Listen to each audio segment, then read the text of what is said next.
Hey everybody, it's Swift Streams PC, and on this video we're going to be talking about Blade. Um, what I'm going to do is I'm going to talk about the issues that's going on with Blade from basically the beginning and leading up till now, where it's being pushed back with the writer strike.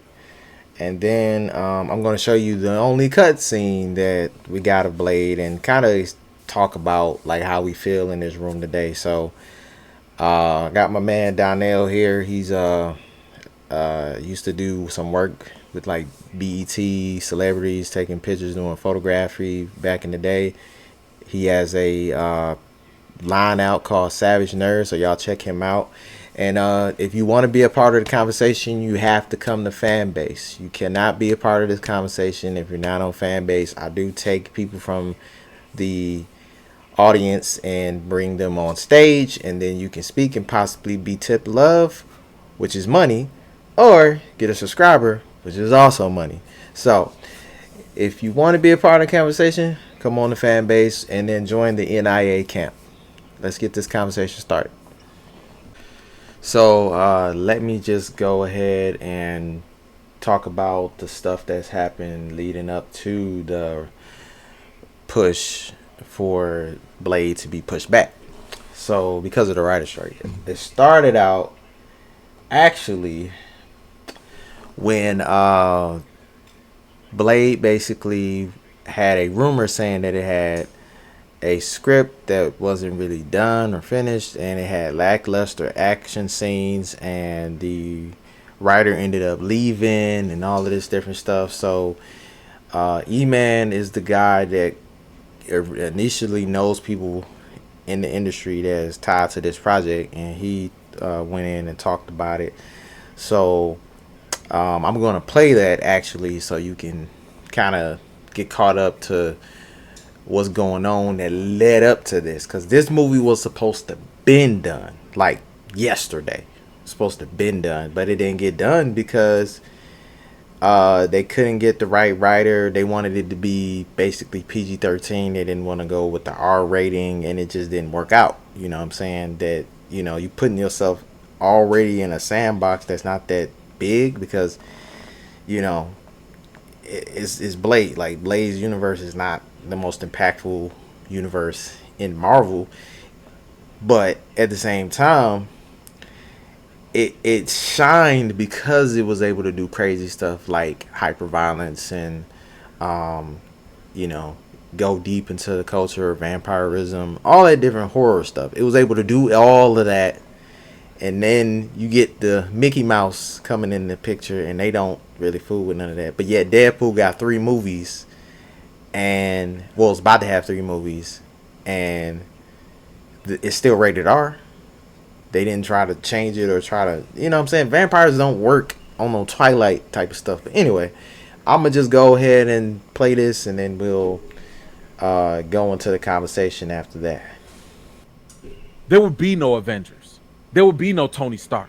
There would be nothing, because Marvel would have just went bankrupt. We would have been stuck with the Fox universe of X-Men and Sony giving us Morbius Part 8. That's what we would have had. Thank you, Blade. Thank you. Morbius Part 8. What bothers me is the fact that I need Marvel Studios to put more respect on the Blade franchise. What do I mean by that? I want you to put the same energy that you are putting behind Fantastic Four. Because you know, they want that Fantastic Four to be great. I want you to put the same energy, if not more, into Blade than what you put into Spider-Man. All of them. You announced that two-time, I'm going to put some respect. You announced that two-time Oscar award-winning Mahershala Ali was going to be Blade 3 years ago. Remember that? You announced that two-time, I'm going to put some respect. You announced that two-time Oscar award-winning Mahershala Ali was going to be Blade 3 years ago. Remember that? That was pre-pandemic. before the pandemic, you knew you had your lead actor and you knew you wanted to make this movie. You knew the history behind this movie. You knew that this movie is literally why you're here. You had 3 years. And now, by the way, let's also think about the fact that whenever you're making a movie, it's hard work. A movie can take anywhere from like 4, maybe to 6 months just to shoot, produce, wrap production, do all of that stuff. They got fine tuning, all of that. It might take up to 6 months. Sometimes it might take longer, especially if there are unexpected, unforeseen things that happen. Blade was supposed to start shooting next month in November, and it was supposed to come out next year, November 2023. So if it takes about 6 months, let's say 8, just to be on the safe side in case something happens. If it takes that long for a movie to go into production, for it to get done, to do whatever it needs to do, and then you actually have to promote it and all of that, and you lose the director 1 month before production starts, what are you doing? If it was me and you knew you had Mahershala Ali locked up that early, y'all should have started production at least a year ago. At least 1 year ago, y'all should have started production. Maybe he was busy. I don't know. Of course, other things can happen. All I'm saying is I needed more energy in Blade. The moment you announced that you had him signed, I needed to hear the next week, we got a writer, we got a director, we starting production. Okay, maybe there's a delay. Maybe something happened. I get that. We on board. We almost 1 year to the date when y'all should start, and you lose a director. And if this report is true, your script is huff. Your script is booty juice. It's booty Why juice. is the script even? How are we 1 month before production starts, and your script has 2 lackluster scenes for Blade? For Blade? Y'all would never let this slide if it was Deadpool. Thank you.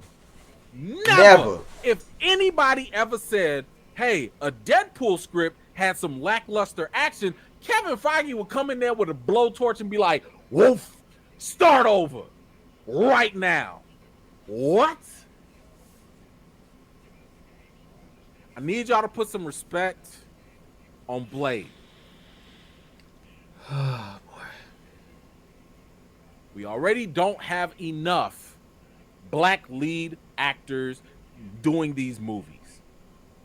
After T'Challa, If y'all don't know, Marvel has had like an issue, right? So the issue is that they ain't been putting no energy in the Blade, and this has been going on since last year. And rumors came out basically saying that they had lackluster action scenes, and the script was just booty juice. That's what we calling it, booty juice. So, like, basically, they ended up losing a writer 1 month before they was supposed to shoot. You know, and after that, it's just been downhill ever since. But yet, at the same time, you know, they didn't win and said they finna make a third Deadpool movie that's still rated R. They ain't try to give it the PG-13 treatment. And, you know, it's just bad because, like, we don't really have no black representation like that, you know. And then you turn around and then you saying you don't want to do a Blade movie, you know what I'm saying? When Blade was the one that pretty much made Marvel, well, helped Marvel survive when it was on its way out, when they filed for bankruptcy and sold Spider-Man and all the rest of their stuff, they just not getting back. So it's just messed up, man, you know what I'm saying? And then with the writer's strike going on, you can't get nobody to write on it, and that's just causing production to just be pushed back even further. So at this point, I don't think we get no Blade movie, and I don't want one either, because if it's gonna be like this, I'm good.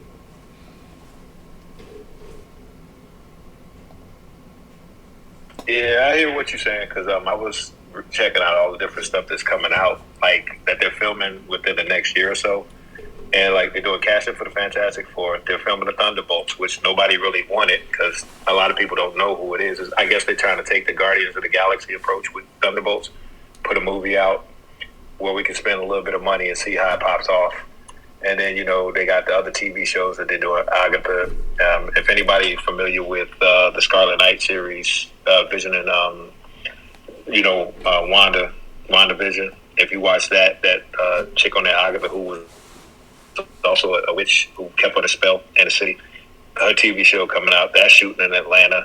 You got Captain America New World Order with Anthony Mackie. That's coming out, too. That's currently shooting because the scripts are done for that.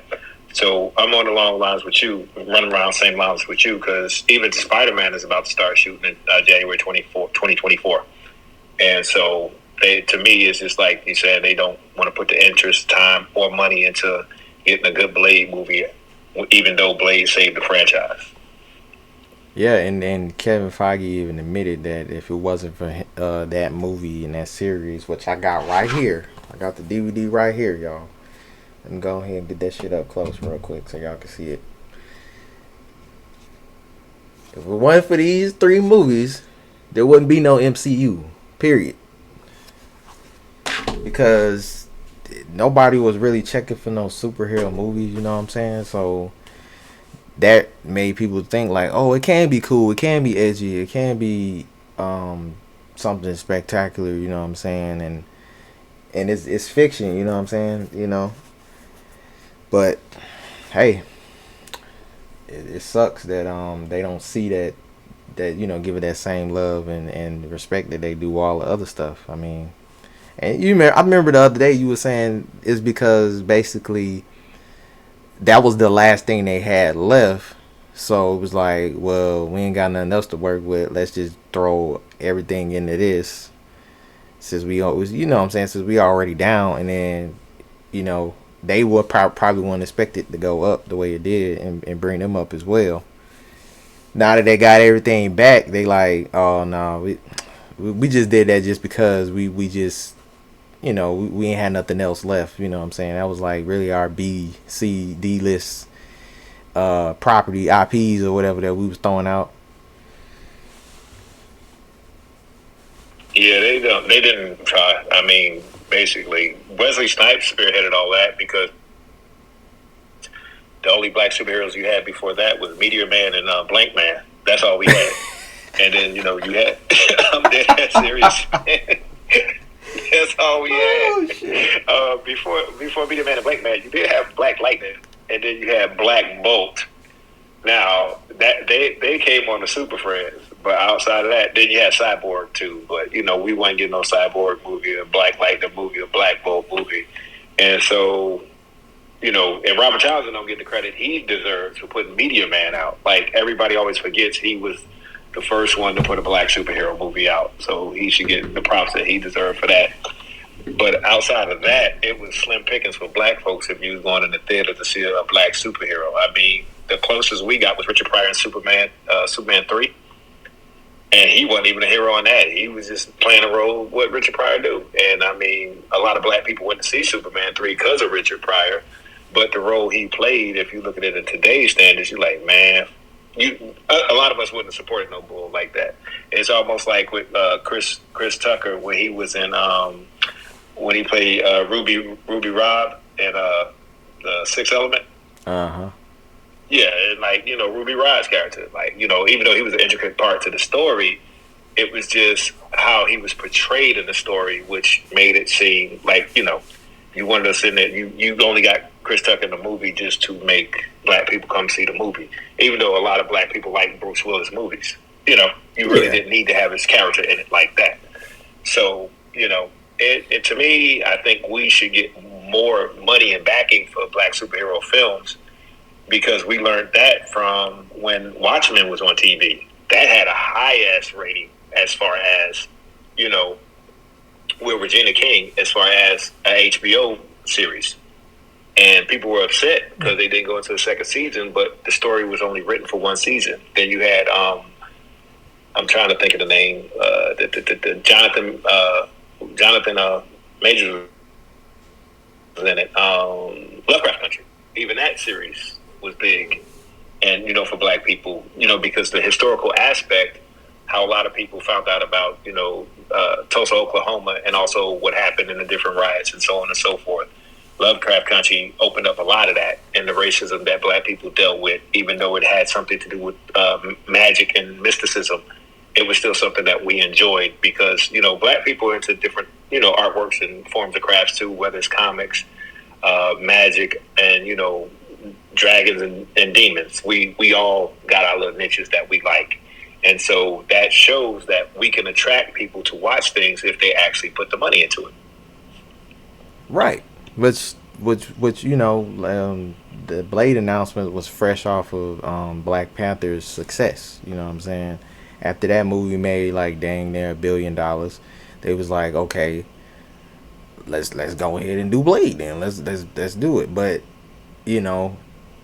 you hear all of this stuff that's going on that with them not putting enough energy into it, losing writers, you know what I'm saying, and really not trying to push it for real. They keep trying to push it back. Then you got the actor getting frustrated. He ain't getting any younger, you know what I'm saying. Mahershala Ali, I think, is pushing 50 now. And the movie was supposed to came out this November 2023, but it ain't coming out. It's just, I don't get it. Well, this is another thing, and I know it's going to probably be controversy about it. We got Wonder Man coming up, and you got your boy who played Yoha. Didn't he play Black Mantis in Aquaman? Yeah, that guy, yeah. I don't want to butcher his name because Yoha Abdul. Yeah, and so basically they got the TV show Wonder Man coming out, and if you're a comic head, yeah, it's him. You know that Wonder Man was white, and he was a Hollywood, like actor and all that stuff like that. So we're gonna see what kind of pushback we get from that, and we already know we're gonna get pushback from Anthony Mackie being Captain America, even though if you actually read a comic book, you actually read a comic book in the '80s. Captain America was black for a minute, because he did take over the mantle when Steve Rogers put it down. So Captain America was black, for those that don't know that. I didn't know that, but I heard about it. Pick up a comic book. Yeah, he was 80s back in the day, so pick up a comic book. And it's just interesting, I guess because it's Captain America with Anthony Mackie, they're going to make sure that's on point. They're going to make sure the budget for that is straight so they can continue that legacy. But I think because of what Blade did, and I feel wholeheartedly that money should be invested in a Blade movie, that's fantastic. Because I do think if Blade is done correctly, it could do $1 billion if it's done correctly. Believe it or not. I mean, the Twilight movies did $1 billion. Well, did a lot of stuff, and they still got mind share, from those movies but then you had a loyal fan base from a previous thing they had already had out, which was the books in that case. In this case, you already got a fan base that loves and appreciates the movies that came out before. And now we like, okay, we seen what could be done, and this was before today where CGI is like really, really good and all of that stuff now. So come on, you know what I'm saying? Like, we got the technology, we got, they got the money. They made billions of dollars off all these movies. They can make Blade fire.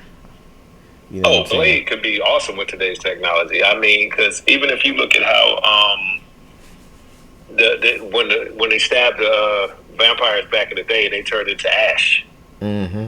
Yeah. That was on par. It didn't look fake or nothing. It looked real. So, they murdered them, turned to ash. And I mean, there's a lot to be said about the third Blade movie, but the first and second Blades, you can't touch those movies. They're classics. And it's just bad that Marvel won't put that kind of money behind Blade, and it's kind of sad because also you got to think about it. Look what they put into the Eternals. And I mean, your average comic book person from this, I guess the kids from this generation, didn't know anything about the Eternals, and yet they put that kind of money behind it, and it still did decent at the box office. It wasn't one of their number one hits because people wasn't familiar with them. But if you look at the end of it with Black Knight is part of Blade's crew. And they run together sometimes and they cross paths. So that whole situation with that, you know, you're bringing in Black Knight, but nobody really knows who he is, but you're not putting money behind Blade, makes no sense. You know what I'm saying? Yeah, and then I go back to what happened before. There was the Bob Iger and the Bob Chapek era. So Chapek didn't really he didn't really give too much about certain things. Like he repealed back a lot of stuff that was in place that was helping the quality of the movies. He was just all over the place when it came to. Sometimes he wanted to be woke, sometimes he didn't, and that kind of messed some things up. I feel like too, because had he had a never came in the picture, let's say Bob Iger was in there, we would have got a better Black Panther 2. We would have got Blade. We would have got all of these, you know, black lead movies. And, you know, I feel like because Bob Iger's era, well, not Bob Iger, Bob Chapek's era has so much, like, lackluster quality going on, you know, from the writing to, you know, the toys, the movies, everything was just trash.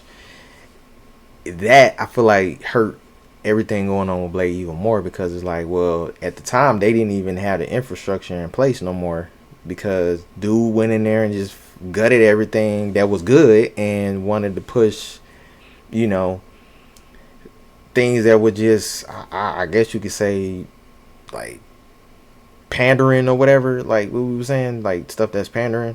And I feel like now we're kind of getting a little bit away from that crap a little bit, but it's still kind of there.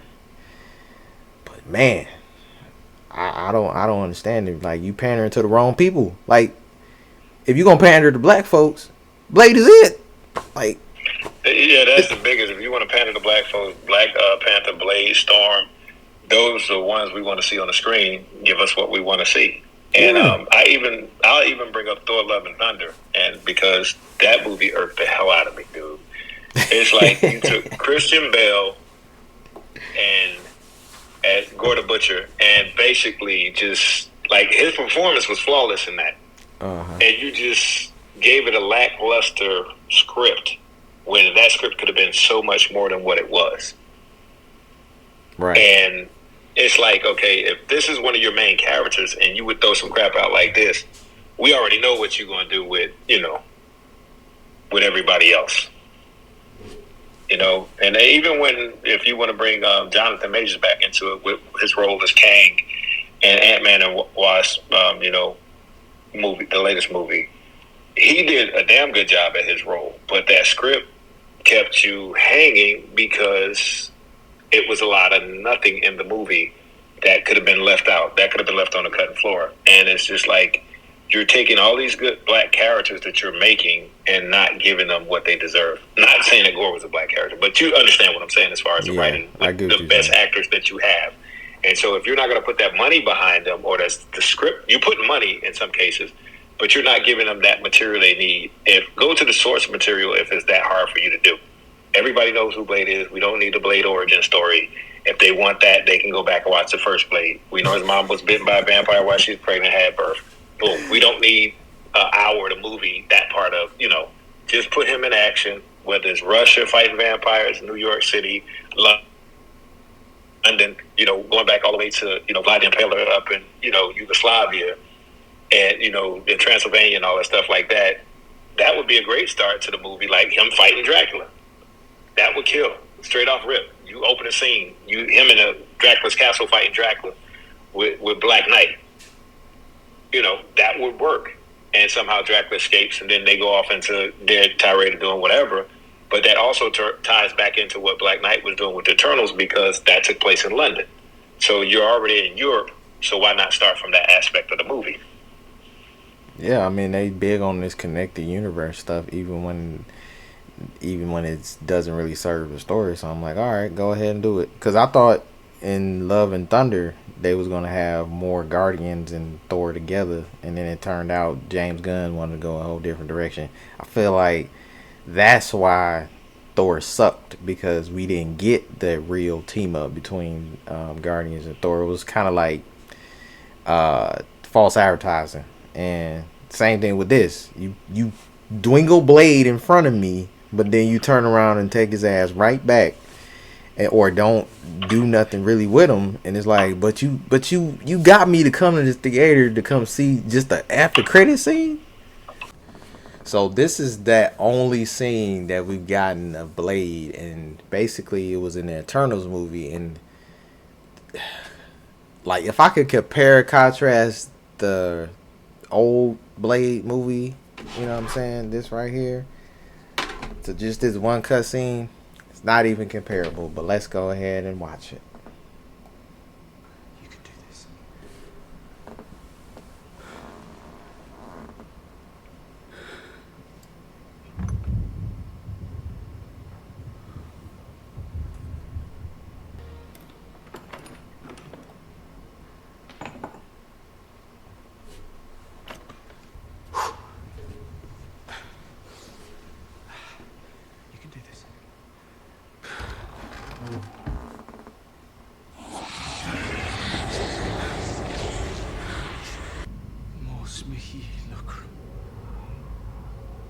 I'm sorry.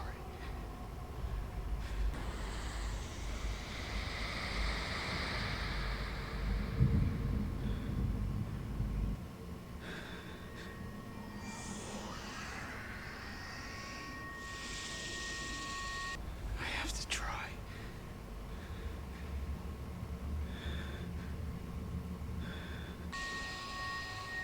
Sure you're ready for that, Mr. Whitman?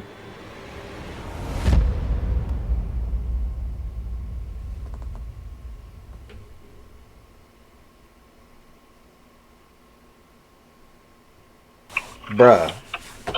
Nah. That's not fair.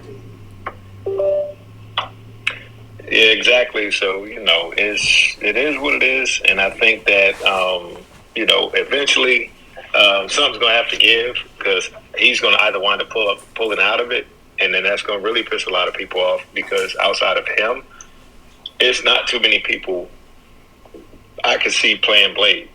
I mean, if they want to go with a younger Blade, and I don't want to butcher his name either, let me look it up so I don't mess it up. Hold on a second.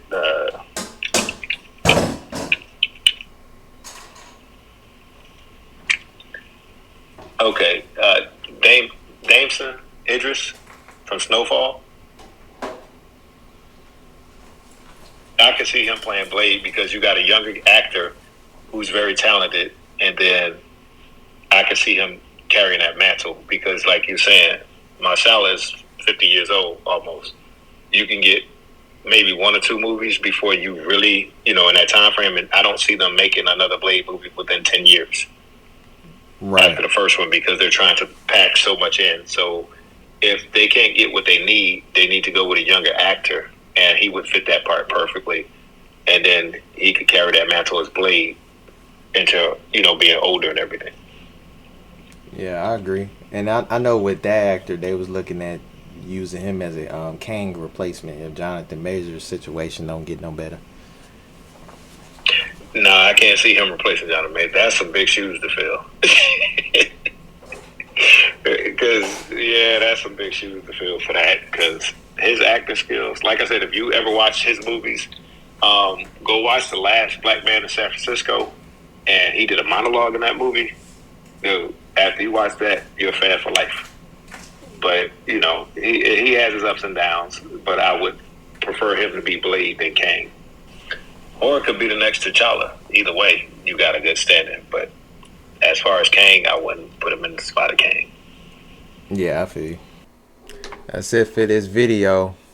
Appreciate you guys coming out. I host my rooms every Tuesday. 9 a.m. is when we record. 9 p.m. is when we hang out.